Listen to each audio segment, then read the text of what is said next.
우리 귀한 하루 주셨습니다. 할렐루야 샬롬 인사하십니다. 할렐루야 샬롬 샬롬 샬롬 샬롬 샬롬.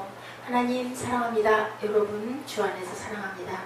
오늘 38장 우리 마지막 절까지 한 장 다 함께 교독했는데 오늘은 1절에서 18절까지의 말씀 가지고 우리 함께 묵상하면서 말씀의 은혜를 나눠봅니다. 너는 대장부가 되라. 1절에서 18절까지 말씀. 드디어 하나님이 나타나셔서 욥에게 말씀하시는 부분 너무너무 잠잠하시고 안 듣는 것 같고 조용하셨는데 말씀하시죠. 욥이 당한 어려움, 세 친구의 방문, 그리고 그 세 친구가 욥을 네가 죄를 지었으니까 그렇지 그렇게 오히려 충고한다는 것이 고통되고 아픔되고 상처되게 하다가 드디어 이제 엘리후가 나타나서 엘리후를 이해하고 위로하고 또한 욥의 잘못된 부분들을 딱 지적하여서 그것은 잘못됐다라고 얘기했던 그 부분으로 인하여 욥이 이제 다시 더 겸비해져서 하나님의 말씀을 들을 준비가 되어 있는 상태에 하나님께서 나타나서 말씀하십니다. 우리 전장 읽어보니 아무것도 우리가 할 수 있는 건 하나도 없는 모두가 하나님 소관, 하나님 주관에 있는 세상에 대한 것을 저희들이 깨닫게 되죠. 누가 결론을 내릴 것인가? 결론은 당연히 하나님께서 내려야 되고 우리가 들을 만한 귀와 마음이 되어 있지 않을 때는 어떤 말을 해도 들리지가 않죠. 상대방은 분명히 얘기했다는데 나는 들은 바가 없는 경우가 너무나 많습니다. 그리고 정말 이 다음에 생각해보면 당연하고 지당한 얘기인데 나는 그때는 정말 그건 아닌 것 같을 때도 있죠. 왜 내가 그걸 몰랐을까? 왜 그걸 깨닫지 못했을까? 나는 정말로 아닌데 듣고 안 들었다는 게 아니라 정말 나는 기억이 하나도 안 나는데 할 때가 얼마나 많은지. 하나님의 등장하시죠. 모든 돈 중에서 마지막 판결의 말씀을 하십니다. 세상 법정에서는 마음에 안 드는 판결이 날 때는 상소도 하지만 하나님의 판결에는 어떤 말도 할 수가 없죠. 38장에 우리가 조금 중간까지 한번 살펴보면 2절에 하나님의 생각은 인간의 생각과 다르고 인간의 가장 지혜로울 곳이라도 하나님의 가장 어리석은 것에 미치지 못한다. 우리가 늘 아는 거지만 하나님의 생각을 우리가 따라갈 수가 없어요. 이사야 55장 8절에서 11절이죠. 내 생각이 너의 생각과 다르면 내 길은 너의 길과 다릅니다. 야훼의 말씀이니라. 이는 하늘이 땅보다 높음같이 내 길은 너희의 길보다 높고 내 생각은 너희의 생각보다 높다. 아이들이 엄마가 생각하고 있는 거를 다 알 수가 없어요. 근데 요즘에는 또한 아이들 생각도 엄마가 헤아릴 수가 없을 만큼 그렇게 굉장히 복잡해지기도 했습니다. 고린도전서 1장 25절에 하나님의 어리석음이 사람보다 지혜롭고 하나님의 약하심이 사람보다 강하니라. 오늘 2절 말씀에 나온 그 말씀과 같죠. 무지한 말로 또한 하나님의 생각, 인간의 생각 그것을 우리가 어떻게 하나님을 다 헤아릴 수가 있겠느냐. 죽을 때까지 헤아려도 다 못 헤아리는 것. 가끔 하나님이 성령님 통해서 우리에게 알려주신 것이 하나님 말씀에 비춰 너무나 옳고 합당하다 여길 때 우리가 감동을 받기도 합니다. 그래서 우리가 성령의 충만함이란 어제 벼랑간에 말씀 나누다가 그런 생각이 들었어요. 성령의 충만함이란 하나님의 영으로 우리 안에 가득 채워지는 상태. 다른 것이 들어올 자리가 없기 때문에 우리가 기뻐할 수밖에 없고 웃을 수밖에 없고 세상에 나를 찔리는 모든 것들 아무렇지도 아무 감각도 없어지는 거죠. 그렇게 충만하게 저희들 부어지면 우리 마취되면 아픈 거 모르잖아요. 그런 것처럼 하나님의 영으로 우리를 가득 채워서 우리가 전신갑주를 입는 그러한 대절의 상태가 되어야 되겠다. 그렇기 때문에 영이 충만한 사람에게는 상처받을 일이 없다고 그래요. 어떤 상처도 아무렇지도 않죠. 니 그러려면 그래라. 나는 하나님이 나를 보고 계신다. 그렇게 좋은 상태인데 누가 뭐라 그러면 무슨 상관이겠어요. 대절부처럼 허리를 묶고 대답할지니라. 3절이죠. 하나님의 욥의 항변대로 욥과 더불어 변론하기 시작하십니다. 이를 통해 하나님은 자신이 어떤 분이신가 나타내 보이시고 자기의 의를 주장하는 욥의 교만을 꺾어버리셨어요. 욥의 항변 10장 2절에 하나님께 아뢰오니 나를 정죄하지 마옵시고 무슨 까닭으로 나와 더불어 변론하신지 내게 알게 하옵소서 했었죠. 내가 땅에 기초를 놓을 때 내가 어디 있었니? 그 모퉁이들을 누가 놓았냐? 4절에서 8절에 답하십니다. 땅의 창조자와 창조 원리에 대해 욥에게 묻고 계시죠. 하나님이 이런 창조 사역을 통해서 욥의 무지와 한계를 깨우쳐 스스로 의롭다는 욥의 교만을 꺾죠. 스스로 의롭다 할 자는 없어요. 의롭게 여김을 받게 해주신 거지 의롭다고 우리가 누구에게 감히 얘기하겠습니까? 바다가 그 못에서 터져나올 때 그것을 가진 자가 누구냐? 8절이죠. 창조주 하나님께서 바다의 경계를 정하여져 바닷물이 넘치지 못하게 막고 계신다고 그렇게 말씀합니다. 9절에서 11절에 시편 104편 9절에 증거합니다. 주께서 물의 경계를 정하여 넘치지 못하게 하시며 다시 돌아와 땅을 덮지 못하게 하셨나이다. 에레미야 5장 12절 내가 모태를 두어 바다의 한계를 삼때 파도가 거세게 이나 그것을 이기지 못하며 뛰노나 그것을 넘지 못하느니라. 22절에서 23절에도 또한 모박 창고를 보았느냐 환란 때와 교종과 전쟁의 날을 위하여 남겨두었노라. 모박은 환란의 도구로 사용되어지죠. 이렇게 쭉 나온 말씀들은 18절까지 잘라서 하나님이 다 답하시고 교만했던 것 깨닫게 하시고 통회하게 하시고 또한 우리가 회개하게 하시는 하나님 앞에서 우리는 입을 다물 수밖에 없죠. 어떻게 얘기할 수가 있습니까? 감히 말할 수가 없습니다. 전능자와 다투는 일은 있을 수가 없고 욥의 친구들도 가끔 하나님께 호소했죠. 욥기 11장 5절에 하나님께서 말씀해 주시기를 원하노라. 오랜 고통과 시련과 회개와 방황 속에 된 욥에게 하나님께서 이제 드디어 대답해 주시죠.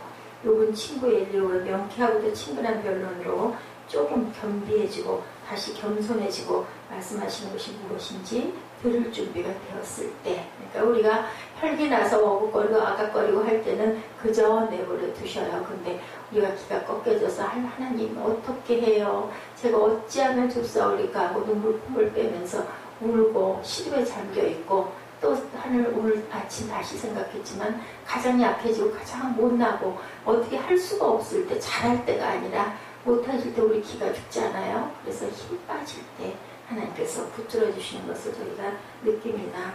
어떤 간증에 분해서 사관학교를 나오고 분봉부를 하는 중에 너무너무 모든 게 승승장구하고 잘 됐다고 그래요. 진급할 때 동기 중에서 1호로 진급이 되고 언제나 최소 연령자로 진급했고 상관들이 총애를 받아 제각기 저를 데려가려고 애를 써서 너무 우쭐해 있을 때 도미 유학이라는 게 한대 별따기였는데 옛날 얘기입니다.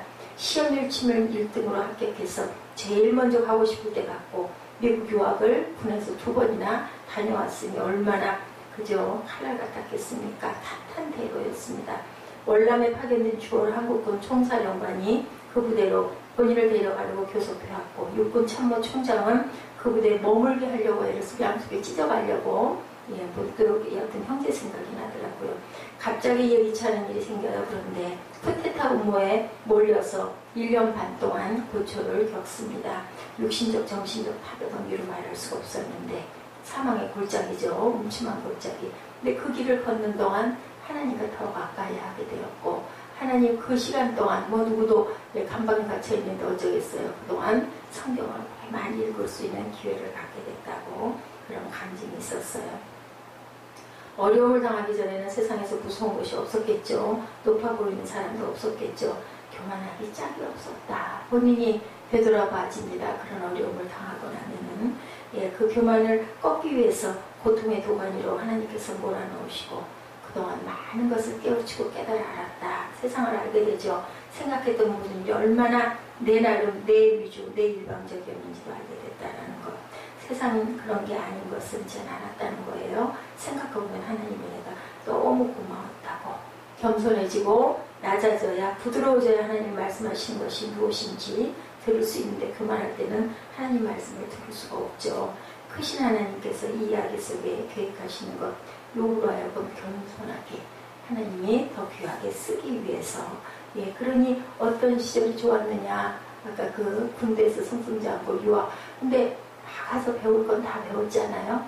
일단 꺾어야 할 그 교만만 꺾으면 되니까 하나님께서 그런 어떤 브레이크를 걸죠. 우리가 너무 차가 급하게 막 미끄러져 내려갈 때 어떻게 브레이크 잡잖아요. 그냥 놔두면 가서 너무 속도가 가속이 돼서 우리가 부딪혀서 완전히 박살이 나버릴지도 모르니까 브레이크를 잡는 격과 같다라는 거죠. 욥이 하나님께서 자기의 취하신 조처에 대한 표현, 과격하고 점잖이보다 말에 대해 회개하도록 그것을 취소하게 하는 그러한 장들이 열려있는데 거기에 제동을 걸고 나선 게 엘리후가 또 칭찬도 하고 권리도 인정해주고 그러면서도 우리 얘기해보셔 하고 우리 어제 마지막 절에 얘기가 있었죠. 그랬더니 이제 하나님께서 나타나십니다.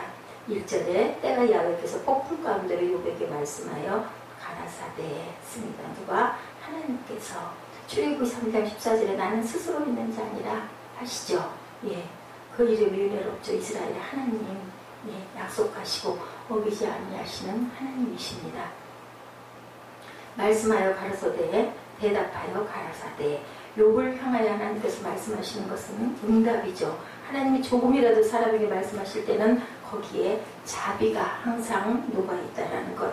선지자들을 통해 여러 부분과 모양으로 우리 조상에게 말씀하신 하나님은 인간을 타락한 천사들처럼 대하셔서 영원히 침묵을 지킬 수도 있었는데 우리가 알을 때 하나님께서 잠잠히 계시다면 이것은 가장 힘든 시련과 고통이라는 거. 우리 하나님께 아무리 어떤 것까지 기도해도 아무런 감동도 응답도 없을 때 얼마나 답답해요. 하나님이 나를 떠나셨나 봐 하고 이제 그걸로 이제 시기에 빠질 때가 많습니다. 10편 28편 1절 야훼여 내가 주께 부르짖으오니 나의 반석이여 내게 귀를 막지 마소서. 주께서 내게 잠잠하시면 내가 무덤에 내려가는 자와 같을까 하나이다. 사울이 교만하게 범죄할 때 사울에게 더 이상 응답하지 아니하셨죠. 사무엘상 18장 15절입니다.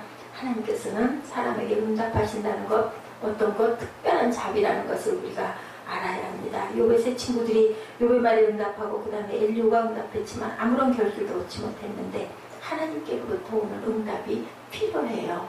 예, 우리가 항상 하나님과 교통하고 항상 하나님의 응답과 음성과 따뜻한 미소와 부드러운 우리 그 쌓아놔주시는 그 느낌을 받으면 얼마나 좋겠습니까? 근데 왜요? 우리의 죄와 교만함 때문에 온전치 못함 때문에 나 잘났다고 하는 것 때문에 내가 하려고 하는 것 때문에 하나님은 그럴 땐 대답하지 않으시죠. 사무엘이 말씀하옵소서 주의 종이 듣겠나이다 하죠. 다윗도 85편 10편 85편 8절에 내가 하나님 야훼 하신 말씀을 들으리니 바람에 따라 주어진 하나님의 응답은 욥이 기다렸던 종의 것이 아니었어요. 하나님은 그 일을 처리하는 방법을 변호하기 위해서가 아니라 욥을 가르치시고 겸손하기 위해서 응답하시는 것을 오늘 이 전장에서 볼 수가 있습니다. 전능하신과 비교할 때 얼마나 우리가 무지하고 보잘것없는가. 그것이 욥과의 응답이지만 그 말씀은 우리에게 하시는 말씀인 거죠. 예, 불평과 의문을 품는 것이 죄악이 된다는 걸 깨닫게 해주십니다. 성경은 하나님의 영감으로 된 책이죠. 그러므로 어떤 문학, 서신, 고전문학, 현대문학 어떤 것을 총망라 해도 무슨 어떤 철학을 다 대두한다 해도 어떤 과학을 다 대두한다 해도 성경을 따를 게 없습니다. 카를라일, 욥기는 펜으로 쓰여진 것 중에 가장 위대한 작품 중에 하나이고 성경 안에서 밖에서든 어떤 작품도 이것과 동등한 문학적 진가를 지니고 있는 것은 없다. 예, 우리 욥기 쭉 읽어오면서 정말 그런 말씀이 이걸 아마 전장을 그냥 쭉 읽으면 그죠? 아무런 감동이 없을 수도 있어요. 그냥 같은 말씀에 같은 억울함에 호소에 탄원에 계속 이런 얘기들 그리고 정죄 판단 이런 것만 나오는데 우리가 조금씩 보면서 묵상하면서 가니 정말 욥이 얼마나 고통스러웠을까. 내가 이 경우가 되면 어떻을까. 그리고 또 친구들의 말 또한 전혀 틀린 게 아닌데 그런데 때로는 나에게 해당되지 않은 나는 너무 억울한 경우가 얼마나 많은지 실제 우리 세상에서 일어나고 있는 우리 인간관계의 어떤 억울함 그리고 또한 판단, 비판, 정죄 그리고 아픔, 고통 이것이 많이 녹아있죠. 그래서 우리가 항상 선생님 같은 자세 누구와 아픔을 당했을 때가 아니라 친구와 같은 자세 위로하는 자가 되어야 되겠다. 이렇게 우리가 누구 얘기를 들어줄 때 잠잠히 오래 들어줄 줄 알고 다른 거 아무것도 해줄 필요 없고 그 사람에게 정말 당장에 힘들게 얘기하고 할 때는 그저 시원한 냉수 아니면 따뜻한 차 한 잔, 그리고 다독임, 보살핌, 이게 정말 중요하고, 또한 이렇게 좀 자존을 회복시켜 줄 수 있는 그런 부분들을 찾아야 되겠다. 아이를 기를 때도 마찬가지라는 생각이 드는데 참 그게 잘 안 되고, 잘못된 부분 나무라는 것만 하게 되죠. 나름 그 아이도 아이대로의 애로와 애환이 있을 텐데, 그런 거를 보살필 줄 알아서 어떤 그 관대하게 그를 이해하는 그러한 마음이 참 필요하다라는 생각을 합니다. 다메섹으로 가는 도중에 사울의 동료들은 강한 빛을 봤지만 주님께서 사울에게 하시는 말씀을 아무도 듣지도 못해요. 이해하지도 못하고 음성만 듣는데, 천둥소리 같은 하나님의 음성이 예수님에게 다가왔을 때 주님은 이해했지만 같이 있던 사람들은 깨달지 못했다라는 거. 그래서 성경은 쉐마 이스라엘, 귀 있는 자는 들을지어다. 우리가 말씀을 강론할 때도, 말씀을 나눌 때도 담임 목사님 아니면 강사님들이 힘차게 열정 있게, 아니면 정말 조용조용하게 꼭 힘차게 떠들고 크게 얘기하는 것만 귀에 들리는 게 아니라 때로는 가만히 그냥 아무렇지도 않게 하는 얘기 속에서도 우리가 막 마음에 강한 감동이 오죠. 그런 그 하나님의 말씀을 우리가 들을 때도 그 자세에 따라 각각 서로 달라요. 그냥 졸고 앉아있는 사람도 있고, 아이고 맨날 하는 소리 또 듣네 하는 사람도 있고, 그날따라 내 말씀같이 들리는 똑같은 말씀인데 들리기도 하고, 그것은 유명 무명이 필요한 것이 아니고 성경 말씀을 그대로 우리는 푸는 것이기 때문에 나의 귀가 어떻게 열려있느냐에 따라서 다르죠. 우리가 느끼죠. 많이. 출애굽기 19장 16절 이하에 제3일 아침에 우레와 번개와 빽빽한 구름이 산위에 있고 나팔 소리가 심히 크니 진중 모든 백성이 다 떨더라. 모세가 하나님을 맞으려고 백성을 거느리고 진에 나오매 그들이 산기슭에 섰더니 시내 산에 연기가 자욱하니 여호와께서 불 가운데 거기 강림하시니라. 그 연기가 옹기적 연기같이 떠오르고 온 산이 크게 진동하며 나팔 소리가 점점 커질 때 모세가 말한즉 하나님이 음성으로 대답하시더라 라고 이렇게 증거하고 있습니다. 모든 자연이 하나님의 통제 아래 있고 그의 보심을 늘 기다리고 있다. 폭풍은 심판의 상징이고 전능의 표현이에요. 보니 구약에 많이 나옵니다. 그런 부분이 오순절에 성령께서 급하고 강한 바람 같은 소리, 그게 바로 폭풍 소리. 그리고 내려오시고 다윗도 하나님이 개입하시는 모습을 바람과 우박과 천둥과 번개를 동반하고 폭풍과 관련지어서 늘 얘기해. 자연 속에서 하나님께서 오시고 말씀하신다라는 거죠. 마지막 심판자께서 오실 때도 어떻게 해요? 구름과 불과 폭풍우를 동반하신다라고 증거하고 있습니다. 이것은 욥을 깨우쳐주고 겸손하게 만들려는 목적에 도움이 되기 위한 것, 또한 우리가 생각하고 깨달아야 될 것. 그런데 때로는 또한 가장 세미할 때도 하나님께서 바람 끝에 말씀하신다 그래요. 우리는 그렇게 귀가 열려야 되고, 눈도 열려야 되고, 가슴이 무엇보다도 열려야 되고, 말씀을 들을 준비가 되어 있는 자에게 하나님께서 말씀하신다. 항상 말씀하시는데 우리는 못 듣는다라는 거죠. 광야에서 엘리야에게 말씀할 때 우리가 대조가 되죠. 어제도 제가 여러분들에게 증거했던 것처럼, 우리나라 같이 신앙의 자유가 보장이 된 나라, 대통령이 무슨 종교를 가지려느냐 하는 데 따라서 영향이 큰데, 한 부대의 지휘관의 종교가 얼마나 커요. 아방, 바알과 아세라신 누구 때문에? 그 아내 때문에, 이세벨 때문에 부부가 결혼했을 때 하나님의 그 마음을 함께 합해서 나가는 것처럼 복된 것은 없다라는 것을 우리가 다시 생각해야 하는. 잘못하면 우리는 아니야 내가 끌고 갈까 하면 나도 모르게 거기에 녹아지고 끌려가게 되고, 자꾸 듣다 보면 그죠? 아닌데 아니었는데 한참 듣다 보면 나중에는 나도 같이 얘기하고 있거든요. 그럴 수가 얼마든지 있어요. 그래서 정말 은혜 가운데 하나님의 나라 안에 거하는 부부들이 정말 복된 하나님의 귀한 쌍이다. 하나님의 사람 엘리야는 아합 왕을 만나서 나의 섬기는 이스라엘 하나님 야훼의 사심을 가리켜 맹세하느니 내 말이 없으면 수년 동안 우로와 있지 아니하리라. 하나님께서 말씀하신 대로 3년 반 어땠어요? 가뭄 들어 아주 죽을 것 같았죠. 그리고 나니 이제는 아합 왕이 혈안이 돼가지고 엘리야를 찾죠. 그래서 어떻게 했어요? 그냥 비가 쏟아지게 해주죠. 그리고 바알과 아세라신 데려오셔요. 내가 한번 대결해보리라. 다 죽였죠. 850명. 그러고 나서도 또 이세벨이 내가 너를 죽일 거야 하니까 그냥 또 마음이 약해져가지고 아이고 나는 죽겠구나 하고 도망가다가 그만 이제는 나를 좀 데려가십시오. 예, 우리 그래요. 예, 믿는 자들, 특히 저 같은 경우도, 아유, 이제 도저히 지쳐서 더 이상 이 소용돌이 더 이상 못 해치겠습니다 할 때, 그럴 때 나 좀 데려가세요 소리가 저절로 나오죠. 예, 죽기를 소원하죠. 하나님의 엘리야에게 내가 어찌하여 여기 있느냐. 우리 어저께 예배 끝에 읽었던 요한계시록 말씀이죠. 산에 섰으라 하다니 여호와께서 지나가시는데 여호와 앞에 크고 강한 바람이 산을 가르고 바위를 부수나 바람 가운데 여호와께서 계시지 아니하시고 바람 후에 지진이 있으나 지진 가운데도 여호와께서 계시지 아니하시며 지진 후에 불이 있으나 불 가운데서도 여호와께서 계시지 아니하더니 불 후에 세미한 소리가 있었다. 어떻게 해요? 조용히 우리 마음문을 두드리시는 하나님. 우리가 광풍노도에 그냥 떠밀려 그냥 하나님께 부르짖고 난리를 쳐도 전혀 잠잠하시다가 아주 조용하게 내가 정말 다 지쳐 이제 숨이 넘어갈 것 같고 할 때 새 용기를 불러일으켜주시는 하나님의 그러한 하나님의 사랑입니다. 너만 혼자 남은 것이 아니야.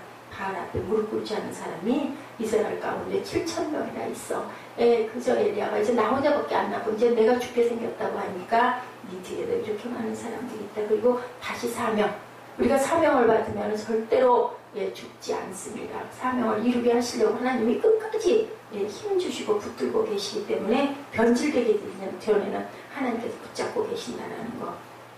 너는 대장부처럼 허리를 묶고 내가 네게 묻는 것을 대답할지니라. 대장부처럼 허리를 묶으라. 하나님의 사람이 언제나 강한 게 아니라 여호수아도 그랬죠. 여호수아도 아이성 때 그랬습니다. 여리고성 무너뜨릴 때는 담대하게 잘했는데 그 조그마한 성 때 어떻게 해서요? 교만해서 거기에 나왔던 어떤 신하 하나가 하나님이 하지 말라는 짓을 했죠. 하나님께서 여호수아를 향해 주신 말씀, 마음을 강하게 하라. 모세가 돌아가고 나니 이제 힘이 빠졌어요. 그래서 그냥 힘 빠져서 어쩔 줄 몰라 하니까 하나님께서 나타나셔서 필요할 때 꼭 오십니다. 오직 너는 마음을 강하게 하고 극히 담대하여 나의 종 모세가 내게 명한 율법을 지켜 행하고 좌로나 우로나 치우치지 말라. 그리하면 어디로 가든지 형통하리니. 내가 내게 명한 것이 아니냐. 마음을 강하게 하고 담대하라. 두려워하지 말라. 놀라지 말라. 내가 어디로 가든지 네 하나님 야훼가 너와 함께 하느니라. 여호수아서 1장 7절 말씀입니다. 여호수아는 이스라엘 민족을 영도하고 약속의 땅 가나안을 점령하여 하는 큰 책임을 졌는데 그러나 강하고 담대하고 앞으로 나아갔는데 아말렉 군대와 싸울 때 모세는 나이가 많아 직접 나가지 않고 팔을 들었다 내렸다 힘이 빠지면 그랬더니 아론과 훌이 와서 다쳤죠. 이게 뭡니까? 하나님의 교회는 하나님의 나라는 혼자 할 수 없다는 거야. 아무리 지도자가 출중해도 옆에서 보필하고 돕는 사람들이 그 힘을 받게 해줘야 앞에서 밀고 나갈 수가 있고 기도할 수가 있다는 거죠. 모세도 그래서 힘이 빠질 때는 그냥 옆에서 붙잡아주니까 나중에 이제 팔 그냥 놔두고 기도만 했겠죠. 소리 쳤겠죠. 이스라엘 군대는 숫자적으로 굉장한 열세였는데도 이기죠. 톨스토이의 전쟁과 평화 책에 제정 러시아 군대와 불란서 나폴레옹 군대가 싸울 때 이런 말이 나오죠. 전쟁에 이기는 것은 훌륭한 무기를 가진 것에 있지 않다. 군인의 마음의 자세의 문제다. 하나님을 믿는 믿음, 우리를 강하게 하고 담대하게 한다는 거. 그래서 우리가 항상 말씀 가운데 있어야 된다는 거죠. 어려움에 부딪혀도 강하고 담대하게 대장부처럼 되어야 그것을 극복해 나갈 수 있다. 욥기 38장에서 하나님이 우주 만물을 어떻게 창조하시고 지금도 주관하고 계신가. 이유가 있죠. 하나님은 우리와 함께 하심으로 염려하지 말고 두려워하지 말라. 그것은 네가 나를 멸시하는 것이다. 하나님께서 말씀하셨어요. 왜 걱정하니 왜 두려워하니. 그런다고 뭐가 달라지니. 염려하지 마. 내가 너와 함께. 하나님을 기쁘게 하는 건 믿음밖에 없다 그러죠. 믿음이 없이는 하나님을 기쁘시게 할 수 없다. 기뻐하는 자에게 어떻게 한다고 그러셨어요? 함께 동행하신다고 그랬어요. 그래서 하나님의 기뻐하는 일을 열심히 했던 그러한 하나님의 말씀들이 우리 귀에 늘상 들려옵니다. 필리포스 4장 6절이죠. 아무것도 염려하지 말고 다만 모든 일에 기도와 간구로 너희 구할 것을 감사함으로 하나님께 아뢰라. 그리하면 모든 지각에 뛰어난 하나님의 평강이 그리스도 예수 안에서 너의 마음과 생각을 지키시리라. 8절입니다. 형제들아 무엇에든지 참되며 무엇에든지 경건하며 무엇에든지 오르며 무엇에든지 정결하며 무엇에든지 사랑받을 만하며 무엇에든지 칭찬받을 만하며 무슨 덕이 있든지 무슨 기림이 있든지 이것들을 생각하라. 너희는 내게 배우고 듣고 본 바를 행하라. 그리하면 평강 하나님이 너희와 함께 계시리라. 듣고 본 바를 듣고 보지만 말고 행하면 그 평강이 너에게 임할 것이다 라고 이렇게 말씀하시죠. 하나님을 기쁘게 하는 건 믿음밖에 없고 그 믿음 안에서 우리가 행해 나갈 때 내가 혼자 가는 게 아니라 하나님께서 나와 함께 하신다. 그러면 우리가 죽을 일도 염려할 일도 걱정할 일도 내가 가는 게 아니라 하나님. 우리가 자동차를 타고 아무리 급해도 그죠? 앞길이 열려야 갈 수가 있잖아요. 암만 급해도 그런 얘기가 있습니다. 자동차 올라타면 내가 가는 게 아니라 교통이 열려야 가기 때문에 그것은 어쩔 수가 없다. 늦어도 어쩔 수가 없고 단 우리가 좀 일찍 출발하는 거죠. 거기는 밀리는 자리다 할